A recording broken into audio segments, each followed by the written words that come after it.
लोकसभा मतदारसंघातून महाविकास आघाडीचे उमेदवार खासदार डॉक्टर अमोल कोल्हे यांनी विजय संपादन केला आहे। आपल्या साहेब आहेत डॉक्टर खासदार अमोल कोल्हे।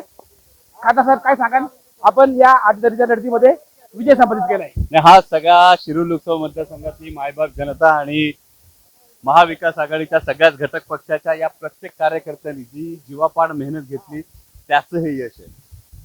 कसा हा सामना झाला, तो ऍक्च्युली तुम्ही स्वतःचा प्रचार करता करता राज्यातील इतर उमेदवारांचाही प्रचार केला, कशा जोरावरती हा विजय संपादित केलाय?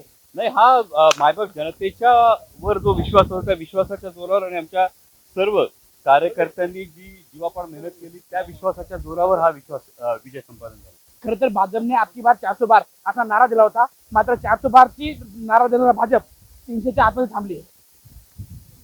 म्हणजे या पद्धतीने जी जनतेमध्ये जी नाराजी होती हा एक खोटं परसेप्शन तयार करण्याचा प्रयत्न झाला होता आणि अजून अंतिम निकाल आणि अंतिम कॉम्बिनेशन काय समोर येतात हे बघणं इंटरेस्टिंग असेल।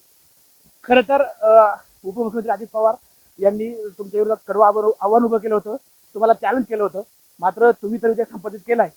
राज्यातील महाविकास आघाडीचे राष्ट्रवादी काँग्रेस शरद पवार गटाचे इतर उमेदवार विजय होत आहेत। त्यामुळे खरी राष्ट्रवादी काँग्रेस पक्ष कोणाचा आहे ही महाराष्ट्रातल्या जनतेनं हा स्पष्ट कौल दिलेला आहे आणि त्यामुळे आदरणीय पवारसाहेबांच्या नेतृत्वाखाली लढत असताना इतका देदीप्यमान विजय हा इतक्या सगळ्या उमेदवारांना मिळाला।